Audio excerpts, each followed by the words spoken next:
السلام علیکم، میرا نام سید مبشر ہے، پروگرام دا سیکرٹ نیوز شو سے۔ جیسے کہ آپ جانتے ہیں کہ اس چینل کا جو مین جو سبجیکٹ ہے وہ ایکسٹرا ٹیریسٹریل لائف یا کازمک سیکرٹس ہیں۔ کافی ٹائم سے میں یہ سوچ بھی رہا تھا اور اس پہ جب بھی مجھے موقع ملتا تھا تو میں ریسرچ بھی کرتا تھا کہ کیا اسلامک کتابوں میں یا جو ہسٹری کی ہماری کتابیں ہیں یا ہمارے مسلمانوں کے جو سائنسدان ہیں انہوں نے کبھی اپنی سائنس کی کتابوں میں، جو پرانے ہمارے سائنسدان تھے، انہوں نے کبھی ایکسٹرا ٹیریسٹریل لائف کے اوپر کوئی بات کی ہے یا نہیں کی۔ کافی ٹائم میں نے اس پہ ریسرچ بھی کیا اور اس کے اوپر مختلف کتابیں بھی دیکھیں، آرٹیکل بھی پڑھنے کی کوشش کی کہ کیا مسلمان سائنسدانوں نے اس حوالے سے کوئی بات کی ہے یا کوئی کام کیا ہوا ہے۔ ابھی تک مجھے کوئی اوتھینٹک ایسی کتاب نہیں ملی ہماری پرانی، اگر مسلمانوں کی سائنسدانوں کی ہم بات کریں، جس میں ایکسٹرا ٹیریسٹریل لائف یا کازمک ہسٹری کے اوپر بات کی ہو۔ لیکن اگر ہم بات کرتے ہیں روحانیت کے حوالے سے، تو روحانی بہت ساری ایسی شخصیات ہیں جنہوں نے اس موضوع کے اوپر بات کی ہے۔ انگلش میں ہمیں ایکسٹرا ٹیریسٹریلس کے اوپر، یو ایف اوز کے اوپر یا ایلینز کے اوپر بہت ساری کتابیں ملتی ہیں، ویڈیوز بھی ملتی ہیں اور کتابیں بھی ملتی ہیں۔ وہاں پہ یہ ایک بہت بڑا سبجیکٹ ہے جس کے اوپر کام ہو رہا ہوتا ہے۔ عام طور پر مجھے یہ لگتا ہے کہ اس موضوع کو ہم لوگ بہت سیریس نہیں لیتے۔ اگر ہم کسی سے ایکسٹرا ٹیریسٹریلز یا ایلینز کی بات کریں پاکستان میں، تو وہ اس موضوع کو سیریس نہیں لیا جاتا، جبکہ میری یہ انڈرسٹینڈنگ ہے کہ یہ ایک بہت بڑا موضوع ہے۔ اس میں ہمیں بہت ساری ایسی چیزیں بھی پتہ چلتی ہیں، میں سمجھتا ہوں پتہ چلنی بھی چاہیے، جو کائنات سے ریلیٹڈ، اس سولر سسٹم سے ریلیٹڈ یا اس نظام سے ریلیٹڈ ہیں۔ اس میں جو مین ہمارا جو کوشچن ہوتا ہے وہ یہ کہ کیا اس کائنات میں انسان اکیلا ہے یا نہیں۔ پاکستان میں روحانیت میں ایک بہت بڑا مقام سید سرفراز احمد شاہ کا ہے۔ لاہور میں آپ مقیم ہیں، میں ذاتی طور پر ان کا بہت معتقد ہوں۔ آپ کی کتابیں میرے پاس کافی ٹائم سے ہیں اور جب بھی ٹائم ملتا ہے تو میں اس کو مطالعہ بھی کرتا ہوں اور مختلف حوالوں سے رہنمائی بھی حاصل کرتا ہوں۔ حیرت انگیز طور پر شاہ جی نے اس حوالے سے اپنے لیکچرز میں، اپنے انٹرویوز میں اس موضوع کے اوپر بات کی ہے، اور میں نے کوشش کی ہے کہ ان تمام باتوں کو ایک ایپیسوڈ میں یکجا کر سکوں، تاکہ آپ لوگوں کو یہ بات اندازہ ہو، سمجھ میں آئے کہ مسلمانوں میں جو روحانیت کی لائن کے لوگ ہیں انہوں نے اس موضوع کے اوپر بات کی ہے، جس سے ہمیں یہ اندازہ ہوتا ہے اور اس بات کو تقویت ملتی ہے کہ ہاں، ہم اس کائنات میں اکیلے نہیں ہیں۔ مجھے لگتا ہے کہ شاید اس ایپیسوڈ کے 2-3 اور پارٹ بھی آئیں، کیونکہ یہ کافی بڑا موضوع ہے۔ لیکن اس ٹاپک کی جو ابتدا ہے وہ میں سید سرفراز احمد شاہ سے کروں گا، کیونکہ آپ نے اس موضوع کے اوپر بہت ساری باتیں کی ہیں۔ جہان دراصل گیلیکسی ہے، ایک جھرمٹ ہے ستاروں کا، اور سیارچے جس میں ہیں وہ جہان ہے۔ رفتہ رفتہ مزید گیلیکسیز ڈسکور ہو رہی ہیں، کہکشاں جسے کہتے ہیں، وہ دریافت ہوتی چلی جا رہی ہیں۔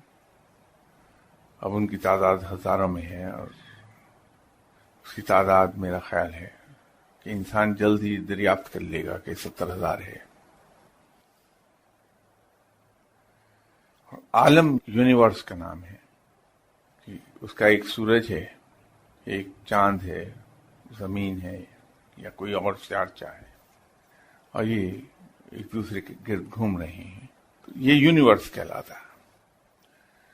تو عالم وہ ہے جیسے ہمارا ایک عالم ہے، دنیا ہے، اس کا ایک سورج ہے، ایک چاند ہے، اسی طرح یہ اور بہت سے ہیں، اور ان کی تعداد 20,000 ہے۔ تو یونیورس اور گیلیکسی میں یہ فرق ہے۔ کائنات جب اللہ کی زبان سے اللہ نے یہ لفظ کہے کن، تو جو کائنات تخلیق ہوئی ہے وہ پھر اسی طرح وسیع ہوگی. یہ اور بات ہے کہ ہمارا علم ابھی بڑا محدود ہے، ہم پوری کائنات کا احاطہ نہیں کر پا رہے. روحانیت میں ایک بات کہی جاتی ہے کہ اس کائنات میں 70,000 جہان ہیں اور 20,000 عالم ہیں، اور اب آہستہ آہستہ سائنس وہاں تک آئی ہے کہ ہم نے یہ کہنا شروع کیا کہ کچھ اور پلینٹس پر بھی زندگی کے آثار ملے ہیں. تو اب جو سائنس آگے بڑھے گی تو اس کائنات کو ہم جاننے لگیں گے کہ کہاں پر کیا ہے. لیکن ابھی چونکہ ہمارا علم محدود ہے، ہماری نگاہ ایک حد سے آگے دیکھ نہیں پا رہی، اس کا مطلب یہ نہیں کہ یہ چیزیں موجود نہیں ہیں، وہ موجود ہیں، صرف ان کو نہ جاننے کی سطح سے جاننے کی سطح تک لانا ہے. اور اس کے لیے ہمیں بڑھنا پڑے گا، وہ چیزیں نہیں آئیں گی. ہمیں اپنے علم کو بڑھانا پڑے گا کہ وہ چیزیں جس کو آج نہیں ہم جانتے ان کو جاننے لگیں. دوسرے جہانوں کے بارے میں تو آپ بالکل صحیح سمجھے ہیں. زمین ایک جہان ہے اور اس کے اپنے چاند ستارے اور اس میں ہیں.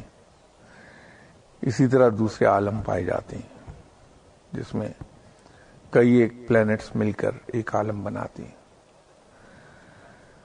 جہاں تک قرآن پاک کی بات ہے تو کہ قرآن پاک اصل میں 2 طرح کی صورتوں پر مبنی ہے. ایک مبینات ہیں اور عام طور پر وہ احکامات سے متعلق ہیں کہ جس میں تمام احکام کھول کھول کر بیان کر دیے گئے ہیں، اس میں کوئی ایمبیگوٹی نہیں رہنے دی. اور ایک مشابہات ہیں کہ جہاں رب تعالیٰ نے اپنی کائنات سے متعلق کوئی چیز سمجھانے کے لیے اشارہ کر دیا یا کوئی ایک واقعہ سمجھانے کے لیے اشارہ کر دیا یا عبرت دلانے کے لیے اشارتاً ایک پاسنگ ریمارک دے دیا، اس میں وہ مشابہات کہلاتے ہیں. اگر انسان کو ہمارے یہاں مینجمنٹ کے اندر بھی جو مغربی تعلیم ہے اس کے تحت مینجمنٹ میں ایک بات پہ خاصا زور دیا جاتا ہے کہ آپ ضرورت سے زیادہ انفارمیشن اپنے ماتحتوں کو مت دیجیے ورنہ وہ کنفیوز ہو جائیں گے. جتنی ضرورت ہے اتنی انفارمیشن ان کو دے دیجیے. کسی فارم کے اندر بہت زیادہ معلومات نہ بھریے ورنہ کنفیوز ہو جائے گا دوسرا انسان. تو وہ تو رب ہے، وہ انسان کی سائیکالوجی کو سمجھتا ہے، جس کو آج ہم بات کو سمجھنے لگے ہیں. پروردگار نے شروع ہی میں اس کے مطابق قدم اٹھایا. تو انسان کو صرف اتنی معلومات دی ہیں جتنی معلومات کی اس کے لیے ضروری ہیں تاکہ وہاں کنفیوژن نہ پیدا ہو زیادہ معلومات سے، ورنہ انسان دوسرے تمام انفارمیشن کے بارے میں سوچتے سوچتے ہی پاگل ہو جائے. تو یوں اس کو اشارتاً بیان کر دیا یا اس کو ایک پاسنگ ریمارک دے دیا اس پر.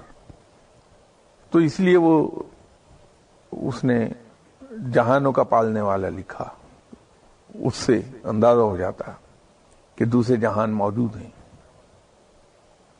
آپ صلی اللہ علیہ وسلم کو رحمت للعالم نہیں کہا، عالمین کہا. اس سے اندازہ ہو جائے گا. اب اس میں ایک سوال یہ اٹھ سکتا ہے کہ صاحب جو جہانوں کا لکھا یا عالمین کہا اس سے مراد یہ ہے کہ یہ عالم بھی اور آخری زندگی کا عالم بھی. تو ایک جگہ پر غالباً دونوں جہان لکھے لفظ، تو وہ اس میں اشارتاً بیان کر دیا کہ دوسرے جہان اور دوسرے عالم. اسی طرح مشرقین والمغربین لفظ ہے. تو اگر صرف یہی ایک عالم ہوتا تو وہ مشرق اور مغرب ہوتا، مشرقین اور مغربین نہ ہوتے. تو یہ ایسے اشارے موجود ہیں جو ثابت کرتے ہیں کہ دوسرے جہان ہیں. اور اب سائنس نے بھی ڈسکور کرنا شروع کر دیا کہ زمین کا ایک اپنا جہان ہے، اسے سورج کا ایک جہان ہے اور دوسرے جہان ایسے موجود ہیں. تو سائنس بھی اس کو اب ڈسکور کرتی چلی جا رہی. ہو سکتا ہے کہ کل کو سائنس اس میں بھی کامیاب ہو جائے تو یہ پتہ چل جائے کہ کہیں اور زندگی بھی ہے، لیکن وہاں کی لوکل ریکوائرمنٹس کے مطابق ان کی جسمانی ساخت، وہاں کی مخلوق کی، وہ ویری کر جائے وہاں لوکل انوائرمنٹس اور لوکل کنڈیشنز کو سوٹ کرنے کے لیے۔ کچھ چیزیں ایسی ہیں جن کا علم اول تو انسان کو ہو نہیں پاتا، اور اگر علم ہو بھی جائے تو پھر اس کو وہ بیان عام حالات میں نہیں کر پاتا۔ وہ جس طرح سے ایک صوفی نے کہا تھا کہ خاصوں کی باتیں عام میں نہیں بیان کی جاتی، اندیشہ یہ رہتا ہے کہ ایسی چیزیں اگر بیان کر دی جائیں تو عام انسان جو روحانیت کا علم اور وہ بھی کافی ایڈوانس سٹیج کا نہیں رکھتا، تو اس کے بھٹک جانے کے امکانات زیادہ ہیں۔ یوں ان باتوں کو بیان نہیں کیا جاتا، لیکن جیسے میں نے آپ سے عرض کیا تھا کہ اس کائنات میں 70,000 جہان اور 20,000 عالم ہیں، ان عالموں میں کہیں نہ کہیں آبادی ہے۔ میں اتنا سا ضرور عرض کر دیتا ہوں کہ ان کی رہائش گاہیں ہماری طرح کی نہیں، جو ایک آدھ کہیں دکھائی دے گئی، میں اس کا ذکر کر رہا ہوں۔ دوسرا، وہاں کے جانور ذرا ہم سے مختلف شکل کے ہیں جو ہمارے روئے زمین پر پائے جاتے ہیں۔ وہاں کی مخلوق کا قد کاٹ تھوڑا ڈفرینٹ ہے، لیکن آبادی ہے ضرور۔ کبھی اللہ نے موقع دیا، یہ ایسا کوئی اپرچونٹی ایسی آ گئی کسی اوکیزن پر، شاید جس کو بیان کر دیں، اس وقت تک شاید میں اس وقت سے پہلے کچھ عرض نہ کر سکوں۔ کچھ چیزیں پردے کی ہیں۔ آپ سے عرض کروں کہ پہلا آسمان ہے، پہلے آسمان کا جو انٹرنس ہے وہیں پر دریائے توحید بہتا ہے۔ تو جب ہم دریائے توحید سے گزر کر اس دروازے میں اندر داخل ہو جاتے ہیں تو آگے ایک سواری ملتی ہے ہمیں، جس پر بیٹھ کر پھر آگے سیر کی جاتی ہے۔ ایک مقام آتا ہے، اس مقام کے فوراً بعد پردہ ہے، اس پردے کے پار پھر ایک پہاڑی ہے۔ اب یہ جو پردہ ڈال دیا گیا وہاں، وہ اسی لیے ہے کہ یہاں سے آگے بات کو بند کر دیا جائے، پھر ذکر نہیں ہوتا۔ یہ بہت سے ایسے سوالات آئیں گے جہاں پہ شاید معذرت کر لینی پڑے کہ صاحب یہ میں شاید بیان نہ کر سکوں، کیونکہ کچھ چیزیں بیان نہیں کر سکتے، اس کا تعلق علم سے نہیں ہے، اس کا تعلق اسرار سے ہے۔ اسرار بیان نہیں کیے جا سکتے، تو اس لیے شاید اس کا جواب میں نہ دے پاؤں مخلوق کا۔ لیکن بہرحال ہمارے علاوہ بھی مخلوق موجود ہے، اتنا میں ضرور عرض کر دیتا ہوں۔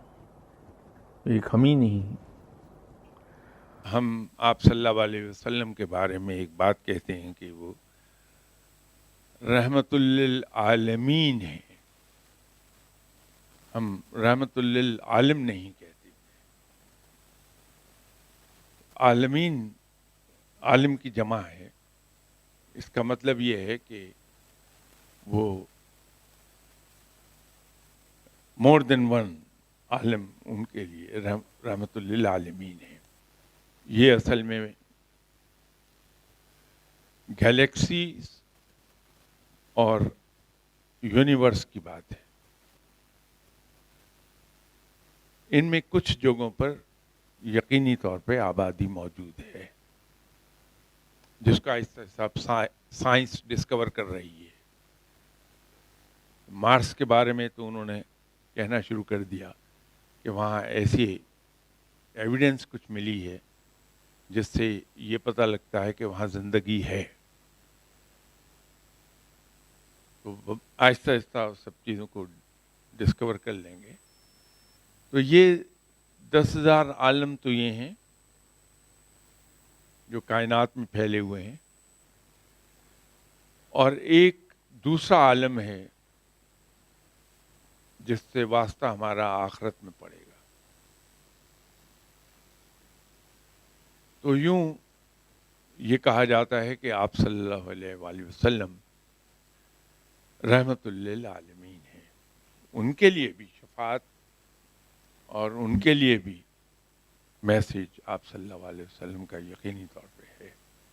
جی، تو آپ نے یہ تمام باتیں سنی اور میں سمجھتا ہوں کہ آپ کو بہت آسان لفظوں میں بہت مشکل بات سمجھ میں آ گئی ہوگی کہ ہاں واقعی انسان اس کائنات میں اکیلا نہیں ہے۔ اس موضوع کے اوپر اور بھی بہت سارے لوگوں نے بات کی ہے، میں کوشش کروں گا کہ آگے آنے والی جو ایپیسوڈز ہیں ان میں ان کا بھی ذکر کر سکوں۔ تب تک کے لیے مجھے اجازت دیں، اللہ حافظ۔